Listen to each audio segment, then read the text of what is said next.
Hello friends, आपका स्वागत है आपके अपने YouTube channel A to Z NCERT facts में।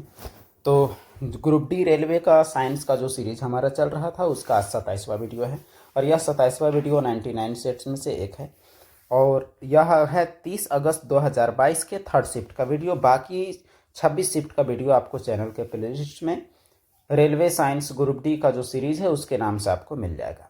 तो चलिए, अगर आप चैनल में अब तक नए हैं तो जुड़ जाएं और अगर आप पुराने वाले हैं तो चलिए हम लोग शुरू करते हैं अपना सवाल। वीडियो को लाइक करते हुए चलिए हम लोग देखते हैं आज का सेट का 25 क्वेश्चन में से पहला प्रश्न। सवाल आपका क्या कहता है वो देख ले जरा। सवाल है कि पराबैंगनी किरणों के अत्यधिक संपर्क में आने से क्या हो सकता है। त्वचा कैंसर, यकृत कैंसर, फेफड़ों का कैंसर या रक्त कैंसर। पराबैंगनी किरणें जो यूवी लाइट होती है, जो सूर्य से आने वाली 7 प्रकार की, यानी सूर्य से आने वाली जो किरणें हैं, जो टोटल किरणें जो 7 प्रकार की हैं उनमें से एक होती है। तो इसके आने से क्या होता है, ये सवाल पूछा गया है। सही जवाब इसका हो जाएगा आपका त्वचा कैंसर। अब ये कंसर्न, ये सवाल किस लिए है ये भी आप थोड़ा सा जानिए।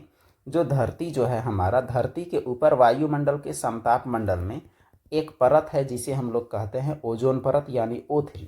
अब ओजोन परत क्या करता है, सूर्य से आने वाले यूवी रे यानी अल्ट्रा वायलेट रे को क्या करती है, रोकती है।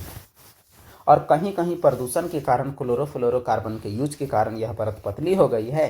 तो इसी से अगर ये किरणें सब पार हो जाती है तो क्या हो सकता है, त्वचा कैंसर हो सकता है। इस वजह से ये सवाल एक चिंता का विषय, यानी ये टॉपिक चिंता का विषय है विश्व स्तर पर। अगला प्रश्न हमारा है क्वेश्चन नंबर 2।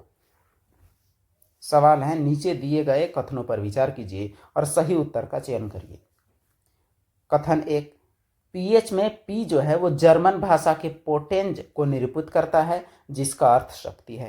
कथन 2, पीएच पैमाने यानी पीएच स्केल पर सामान्यतः 0 से 16 तक पीएच मान मापते हैं। कथन 1 असत्य, कथन 2 सत्य, दोनों कथन सत्य। 1 सत्य 2 असत्य, दोनों कथन असत्य। तो देखिए, आप दोनों कथनों को तो पढ़ चुके, अब सही जवाब की बारी। तो सही जवाब क्या है वो आप देखें। सही जवाब आपका है कि कथन 1 आपका सही है। जो पीएच जो होता है, पीएच मान जिसे हम लोग किसी भी पदार्थ के अम्लीयता या क्षारीयता का मापन करते हैं, इसमें पी का अर्थ होता है पोटेंज और यह जर्मन का शब्द है जिसका अर्थ होता है शक्ति। और किसकी शक्ति, तो शक्ति से मुराद हाइड्रोजन की शक्ति। यहाँ H4 क्या है, तो H4 हाइड्रोजन है। अब उसके बाद पीएच स्केल पर 0 से 14, 16 नहीं बल्कि 0 से 14 तक का मापन होता है। जहाँ 0 से 7 तक अम्लीय, 7 से 14 तक क्षारीय और ये 7 जो है क्या होता है, ये उदासीन होता है। तो यही रहा इस सवाल का एक्सप्लेनेशन। इस प्रकार कथन 2 आपका गलत है, ये 16 के कारण। कथन 1 आपका सही है। अगला सवाल क्वेश्चन नंबर 3 है। सवाल कहता है कि विद्युत जनरेटर से संबंधित निम्न कथनों पर विचार करिए। प्रत्येक आधे घूर्णन के बाद कुंडली की संगत भुजाओं में धारा की दिशा उलट जाती है। कुंडली में प्रेरित धारा की दिशा फ्लेमिंग के दाएं हाथ का नियम के उपयोग करके ज्ञात की जाती है। अब देखिए, कौन सही, दोनों नहीं, केवल बी, केवल ए या दोनों। ये सवाल भी सीधा है, विद्युत जनरेटर से पूछा गया है, तो सही जवाब इसका हो जाएगा दोनों सही। यह दोनों बातें सही हैं कि फ्लेमिंग के दाएं हाथ का नियम में इसका उपयोग होता है। और अगर यहाँ बाएं हाथ रहता तो बाएं हाथ का नियम किस में काम आता है, तो विद्युत मोटर में काम आता है। ये आपको अच्छे से याद रखना है। प्रत्येक आधे घूर्णन के बाद कुंडली की संगत भुजाओं की धारा उलट जाती है, जिससे यहाँ जो धारा है वो आपका इस प्रकार से धारा निकल पाता है। दिशा आपका हर एक बार में उलटता हुआ नजर आना चाहिए। तो इस प्रकार देख सकते हैं कि ये आपका दोनों कथन सही है। अगला सवाल क्वेश्चन नंबर 4 है। सवाल कहता है कि 30 वाट का एक उपकरण 12 वोल्ट की बैटरी के साथ संयोजित है। उपकरण में प्रवाहित धारा क्या है। तो अगर धारा इसका निकालने का प्रयास करें तो क्या निकल सकता है। आपका शक्ति दिया हुआ है 30 वाट, वाट आपका शक्ति का ऐसे मात्रक है। और उसके बाद वोल्टेज दिया हुआ है कितना, तो 12 वोल्ट दिया हुआ है। सूत्र आपका पावर होता है P बराबर VI। तो इससे हम लोग अगर I निकालेंगे तो V को इधर ले आएंगे तो I बराबर क्या हो जाएगा, P बटे V। तो P का मान क्या है, तो P का मान 30 है। V का मान क्या है, V का मान 12 है। तो इसे आप हल करेंगे तो 6 पचे 30, 6 दूनी 12, तो 5/2, 5/2 कितना होता है, तो ये होता है आपका 2.5। तो इस प्रकार 2.5 एम्पियर आपका इसका सही जवाब होना चाहिए। लेकिन अब देखते हैं कि इसका ये सही जवाब है या नहीं है। तो इसका सही जवाब बिल्कुल 2.5 एम्पियर है। कैसे निकाला गया वो आपके सामने हुआ, आप गौर जरूर किए होंगे। अगला प्रश्न हमारा है क्वेश्चन नंबर 6। सवाल कहता है ऑक्सीश्वसन के लिए किसकी उपस्थिति आवश्यक होती है। श्वसन हमारे शरीर में दो प्रकार से होती है, एक होता है ऑक्सीश्वसन और एक होता है अनऑक्सीश्वसन। और अब देखिए, ऑक्सीश्वसन में ऑक्सीजन की आवश्यकता होती है, अनऑक्सीश्वसन में ऑक्सीजन का अभाव होता है। ऑक्सीजन जब नहीं मिल पाता तब कौन सा श्वसन होता है, अनऑक्सीश्वसन होता है। अब सवाल के आधार पर कार्बन डाइऑक्साइड, ऑक्सीजन, नाइट्रोजन या हाइड्रोजन किसकी जरूरत होती है, आपको थोड़ा बहुत एक्सप्लेन करने का प्रयास किया गया। उसमें आपको जवाब दिख गया होगा, ऑक्सीश्वसन के लिए ऑक्सीजन का आवश्यकता होती है। अनऑक्सीश्वसन में ऑक्सीजन होता ही नहीं है, तब ही अनऑक्सीश्वसन होता है। तो अनऑक्सीश्वसन मजबूरी में होता है, अगर ऑक्सीजन हो तो ऑक्सीश्वसन ही होगा। अनऑक्सीश्वसन के अगर उदाहरण की बात करें तो जब आप तेज रूप से रनिंग कर रहे होते हैं तो रनिंग करते वक्त हमारा ऑक्सीजन की सप्लाई थोड़ी कमी हो जाती है। तो ऑक्सीजन की सप्लाई जब कम होती है तो जो हमारी मांसपेशियां होती हैं, मांसपेशियां में अनऑक्सीश्वसन होता है। अनऑक्सीश्वसन और अनऑक्सीश्वसन के दौरान क्या बनता है, तो बनता है हमारा ऊर्जा के साथ लैक्टिक एसिड, और वही लैक्टिक एसिड जमा हो जाती है मांसपेशियों में और वही हमारे दर्द का कारण बनता है। इसलिए जब आप किसी लंबे समय के बाद फुटबॉल खेलते हैं या रनिंग करते हैं तो आपके पैरों में दर्द होती है। अगला सवाल क्वेश्चन नंबर 7 है। सवाल कहता है कि नीचे दिए गए कथनों पर विचार करिए और सही उत्तर का चयन कीजिए। यहाँ कथन निष्कर्ष का साइंस में लाइन लगा हुआ है, आपको लगेगा कि रीजनिंग बना रहे हैं। कथन 1, सभी तत्वों के समस्थानिकों ने मेंडलीव के आवर्त नियम के लिए चुनौती उत्पन्न की। आवर्त सारणी में हाइड्रोजन को कोई निश्चित स्थान नहीं दिया जा सकता है। अब देखिए, दोनों कथन आपने देखा। मेंडलीव वह आदमी है जो सबसे पहले आवर्त सारणी बनाता है और जिसके टाइम में 63 तत्व ज्ञात थे, और ये बनाता है परमाणु द्रव्यमान के आधार पर। और परमाणु द्रव्यमान के आधार पर जब बनाता है तो आप गौर कीजिएगा कि समस्थानिक वे होते हैं जिसकी परमाणु संख्या समान, परमाणु द्रव्यमान आपका समान, लेकिन परमाणु संख्या आपका अलग अलग होता है। अब देखिए, जब परमाणु संख्या समान और द्रव्यमान संख्या अलग अलग होता है तो मेंडलीव का आवर्त सारणी में एक ही तत्व को, जैसे हाइड्रोजन का 3 वजन है और वजन के हिसाब से रखेंगे तो हाइड्रोजन कई जगह में रहेगा, तीनों जगह में रहेगा। एक बार 1 में, एक बार 2 में, एक बार 3 में, तो 3 जगह रहेगा। लेकिन हाइड्रोजन कितना जगह था, तो हाइड्रोजन एक ही जगह था। तो इस प्रकार समस्थानिक वाला मसला तो हुआ। मेंडलीव द्रव्यमान के आधार पर सजाया और द्रव्यमान के आधार पर हाइड्रोजन का 3 ठो वजन होता है, 1 2 3, प्रोटियम, ड्यूट्रियम, ट्रिटियम, समस्थानिक के आधार पर। तब तो 3 जगह में होना चाहिए, लेकिन है एक ही जगह। तो ये एकदम सही है, चुनौती उत्पन्न हुआ है। अब आवर्त सारणी में हाइड्रोजन को नियत स्थान नहीं दिया जा सकता है, ये कथन आपका डिसाइड करेगा कि दोनों सही दोनों गलत, क्या सही क्या गलत। तो इसका सही जवाब है दोनों सही। हाइड्रोजन को अब भी नियत स्थान नहीं दिया गया है। आप देखेंगे कि आवर्त सारणी में हाइड्रोजन जो है आपका एक अलग जगह पर है, कभी भी आपको ऐसे जुड़ा हुआ नहीं मिलेगा, बल्कि हाइड्रोजन अलग ही है। हाइड्रोजन अभी भी आवर्त सारणी में अलग है, इसे स्थान, नियत स्थान देना बहुत ही दुश्वारी भरा काम है। इसका भी एक कारण है। कारण यह है कि जो हाइड्रोजन होता है परमाणु संख्या 1। अब बात यह है कि इसका 1 तो हुआ, अब 1 त्याग करके यह +1 होगा या 1 लेके यह -1 होगा, यह बहुत ही बड़ी बात है। अगर त्यागेगा तो इस पर धात्विक गुण होना चाहिए, अगर लेगा तो अधात्विक गुण होना चाहिए। अब क्या है कि इसमें है अधात्विक गुण लेकिन त्यागता भी है, तो बड़ी मसला है कि किसके साथ रखें। यह पहला ग्रुप में भी रह सकता है, 17वां ग्रुप में भी रह सकता है, लेकिन रखा कहीं नहीं गया है क्योंकि यह अजीब मसला है। इसलिए आपका दोनों कथन सही है। अगला सवाल, न्यूलैंड्स ने अपने अष्टक की तुलना किससे की थी। ऐतिहासिक घटना, हिंदी कविता, संगीत के स्वर, कंप्यूटर भाषा के कोड। तो आपने संगीत के स्वर सुने होंगे, सा, रे, गा, मा, पा, धा, नी, और फिर क्या आता है, फिर आता है पा, धा, नी, सा। अब देखिए यहाँ 1 2 3 4 5 6 7, तो संगीत के 7 के सुरों से तुलना की और प्रत्येक पहला तत्व 8वें तत्व से गुण मिलता था इसका गुण, यानी फिर से सा, फिर से सा, फिर से सा, फिर से गा गा गा यहाँ आता, तो संगीत का स्वर से तुलना किया। तो इस प्रकार सही जवाब क्या हो जाएगा, संगीत के स्वर। अगला सवाल क्वेश्चन नंबर 15। सवाल कहता है, जब एटीपी में टर्मिनल फास्फेट लिंकेज को जल के उपयोग द्वारा तोड़ा जाता है तो कितनी ऊर्जा मुक्त होती है। यानी एक एटीपी की बात की गई है, 32 किलो जूल पर मोल, 32.5 किलो जूल पर मोल, या 30.5 किलो जूल पर मोल या 33 किलो जूल पर मोल। तो ये तो आपका फैक्चुअल प्रश्न है, इसका सही जवाब हो जाएगा 30.5 किलो जूल पर मोल। ये डायरेक्ट एनसीईआरटी से पूछा गया प्रश्न है, इसमें कुछ इधर उधर की कोई बात नहीं है। एक एटीपी को जब फॉस्फेट लिंकेज को जल के द्वारा तोड़ा जाता है तो 30.5 किलो जूल पर मोल ऊर्जा मुक्त होती है। अगला सवाल कहता है कि एक स्वस्थ समाज के लिए जनसंख्या में पुरुषों और महिलाओं का वितरण क्या होना चाहिए। पुरुषों से अधिक महिलाएं होनी चाहिए, महिलाओं से अधिक पुरुष होने चाहिए, युवाओं से अधिक बूढ़े होने चाहिए, पुरुषों महिलाओं की बराबर संख्या होनी चाहिए। अगर एक स्वस्थ समाज है तो उसमें क्या होना चाहिए, तो सही जवाब है कि लगभग बराबर होना चाहिए। अब कहिएगा है क्या, तो है हमारे यहाँ क्या, महिलाओं से अधिक पुरुष है। ये बात है जो कि गलत भी है, और इसी वजह से लिंगानुपात सुधारने के लिए महिलाओं के लिए बहुत सारे योजनाएं लाई जाती है। बेटी बचाओ बेटी पढ़ाओ आंदोलन चलाया जा रहा है। तो ये सब महिलाओं की संख्या को पुरुषों के बराबर करने के लिए चलाया जा रहा है। अगला प्रश्न, मूत्र में पानी की मात्रा कितनी होती है। 95%, 68%, 83% या 79%।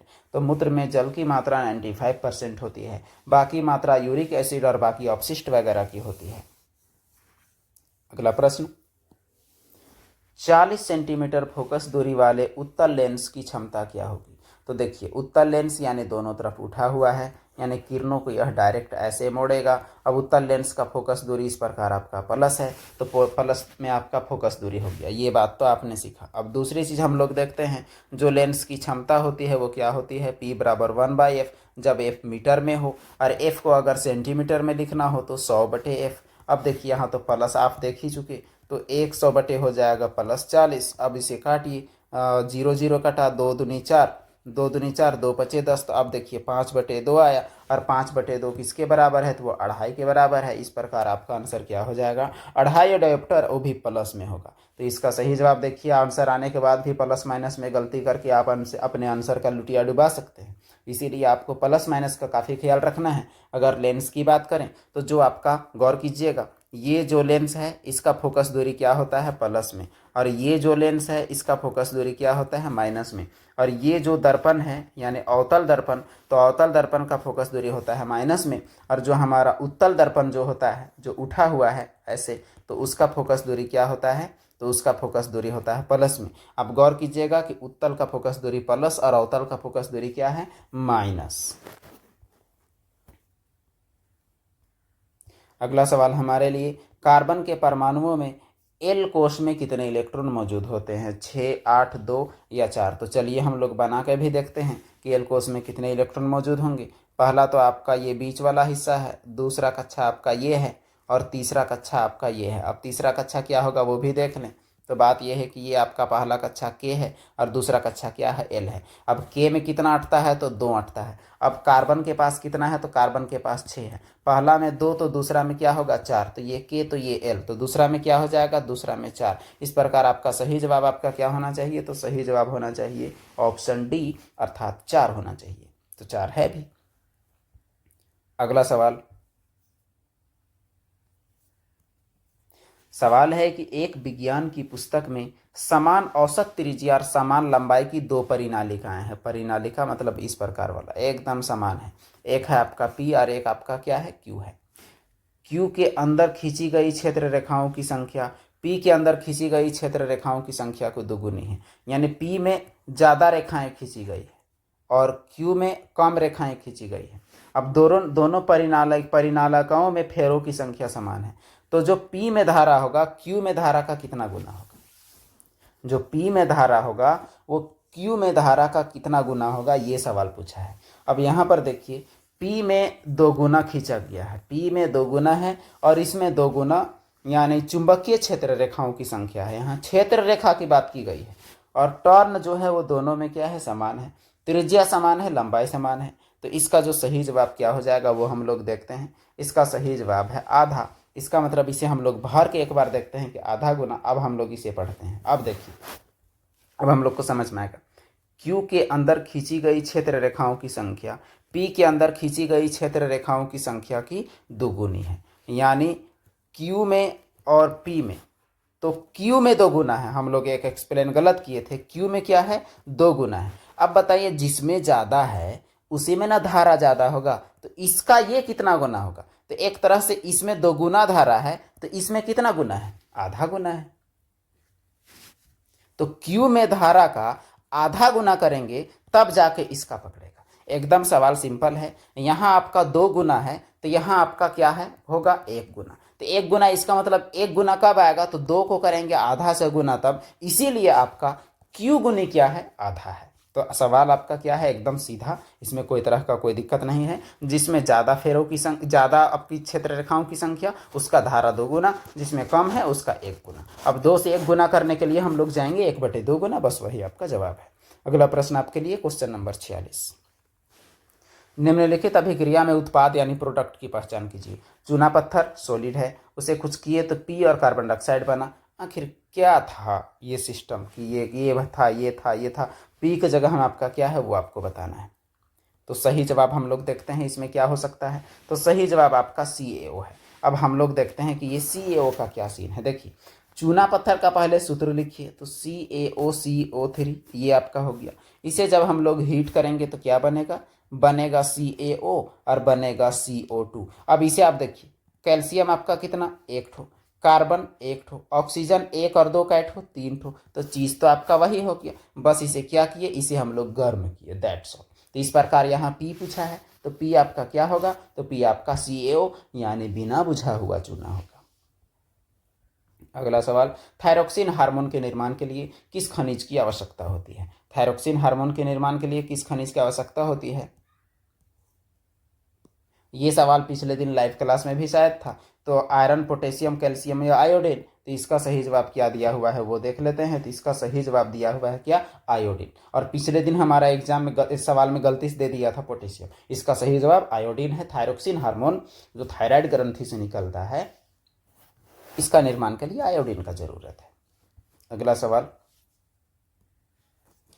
किसी वस्तु को 10 डायोप्टर क्षमता वाले लेंस के मुख्य अक्ष के 15 सेंटीमीटर दूरी पर रखा गया है, तो निर्मित प्रतिबिंब क्या होगा? वास्तविक उल्टा, आभासी उल्टा, वास्तविक सीधा या आभासी सीधा। देखिए, या आभासी वाला में एक बात याद रखिए, वास्तविक उल्टा होता है, आभासी सीधा होता है। आभासी उल्टा नहीं होता, वास्तविक सीधा नहीं होता। इसका मतलब आपका ये दोनों में से ही एक आंसर होगा। लेकिन ये तो हो गया आपका गेसिंग सिस्टम, आपको तो इसे हल करना पड़ेगा क्योंकि हम लोग हल करने बैठे हैं। तो इसे हम लोग हल करते हैं।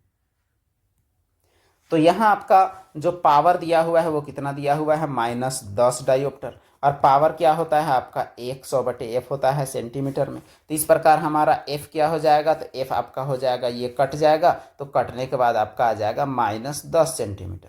अब देखिए U आपका क्या आ जाएगा? तो U आपका आ जाएगा, U तो हमेशा माइनस में ही रहता है, तो -15 सेंटीमीटर। आपको क्या निकालना है? V। अब लेंस सूत्र क्या होता है? 1/V बराबर 1/F बराबर 1/V माइनस 1/U। तो 1/V आप निकालेंगे तो 1/F प्लस 1/U जो होगा वही आपका निकलेगा, 1/V। अब आप इसे हल करेंगे तो 1/F कितना है? तो 1/F आपका 1/-10 है, और यहाँ भी माइनस, तो 1/15 है, 1/15। अब इन दोनों का आप एलसीएम लेंगे और यही आपका आंसर देगा। अब दोनों का एलसीएम क्या हो जाएगा? दोनों का एलसीएम 30 हो जाएगा। 10 तिया 30 और 15 दूना 30। तो देखिए ये 3 और 2 5 है, माइनस में 5 6 का आपका 30 है, तो यहाँ -6 आपका आ रहा है। अब देखिए -6 आ रहा है, इसका मतलब ये हुआ कि जिधर आपका वस्तु है उधर ही आपका प्रतिबिंब बन रहा है। तो उधर ही प्रतिबिंब बन रहा है, तो इस बात का मतलब आपको आंसर में झलकेगा। इस बात का मतलब है कि आभासी और सीधा है। अगर उधर ही बनेगा तो वो आभासी होता है, बिना अपवर्तन परावर्तन के। इधर ही साइड अगर बनता है तो वो पक्का है कि वो क्या होता है? आभासी, पार्टिकुलरली लेंस में। तो आभासी तथा सीधा, और आभासी हमेशा क्या होता है? सीधा होता है। अगला सवाल, प्लास्टर ऑफ पेरिस का उपयोग किस में नहीं किया जाता है? खिलौना बनाने के लिए, खाना पकाने के लिए, टूटी हड्डियों को सहारा देने के लिए, भवन निर्माण सामग्री के रूप में। तो प्लास्टर ऑफ पेरिस का इस्तेमाल किस में नहीं करते हैं? तो खाना बनाने में इसका क्या ही यूज होगा? प्लास्टर ऑफ पेरिस जिसका सूत्र होता है CaSO4 यानी हेमीहाइड्रेट इसको बोलते हैं।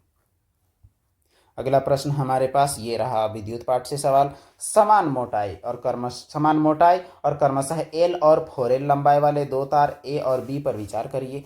A और B के प्रतिरोध 0.5 एम्पियर और 5 ओम और 2 ओम है। तो A की प्रतिरोधकता और B की प्रतिरोधकता का अनुपात ज्ञात करना है आपको। तो इस चलिए इसका हम लोग अनुपात याद करते हैं इसका, तो कि जो दिया हुआ है उसी का आधार पर देखिए जो हमारा सूत्र हम लोग लिखते हैं आर बराबर क्या होता है, आर बराबर रोएल बाय ए होता है, आर बराबर रोएल बाय ए। तो इस प्रकार रो बराबर क्या हो जाएगा, तो आर ए बटे एल हो जाएगा। अब देखिए अब ए का प्रतिरोधकता को रो ए मानते हैं, बी का प्रतिरोधकता को रो बी मानते हैं।